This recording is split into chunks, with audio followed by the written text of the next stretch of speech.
Another big change occurred in the blocking, where I completely changed the ending. On the current one, the blade felt super heavy for him, and the trident recall was a bit basic. While on the new version, our hero has no difficulties dropping the blade and throwing it back in a nonchalant way. Then the trident recalled is a bit more choreographed, allowing me to input an additional rotation for the character. The first pose I'm going to work on is the moment the character is throwing his sword. The first thing I'm doing is to switch from inverse kinematic to forward kinematic. The character will drop his left hand and will throw the blade using his right arm. There's no more complex contact with the blade, and I just need to focus on creating a good arc with the right arm. For the time being, I'm just keying this golden pose. This is the pose that better translates or communicates what's going to happen.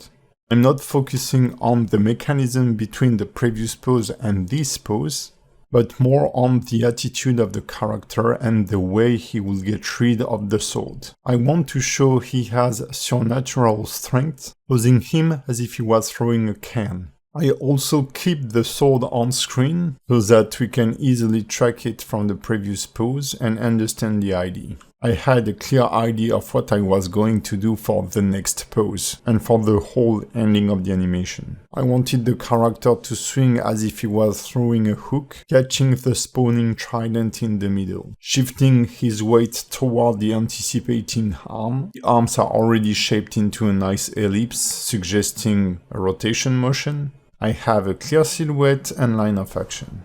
The next pose is the golden pose, where the character is catching the trident. The first thing I'm moving is the torso root, as it leads the motion. I've also input a lot of rotation in the torso root, and then I'm tweaking the chest and hips position. To get rid of the props, I've moved it out of frame. Now is the time to bring it back. This is going to be the contact pose with the spear, hence I switched the spear parent to be the left hand of the character. I purposely rotated the trident so that we clearly see the 3 spikes. Later on during the process, I've lowered the character position. It will serve as a micro-anticipation for the next pose, as he will be pushing up while rotating. Then I worked on the golden pose before working on the transition pose, and the next golden pose is the final pose. I had quite a clear idea of the look of this final pose, but when it comes to the current posing, it was a little more difficult than I thought.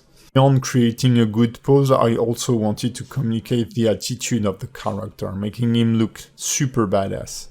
That's why I reset a lot the chest and hips rotation, repositioning also the center of gravity. I also faced some trouble with the rig, reached a specific twisting threshold that turned to be buggy. But in the end, that was a good way for me to spot a mechanical problem on the rig and fix it. So this won't be something you should experience. But that's also why I think riggers should animate a bit and animators should rig also. Or if you have the luxury to have access to a specialist, you should communicate a lot with your rigging department. I was initially trying to show both eyes of the character on the camera view, but the pose felt a bit painful for the character with an extreme rotation of the neck. Even if we don't feel it on the camera view, I decided to switch the pose to a side look or profile look. This pose will evolve during the next animation stage, but for the time being, this is what I ended with. From there, I did a quick pass on the camera,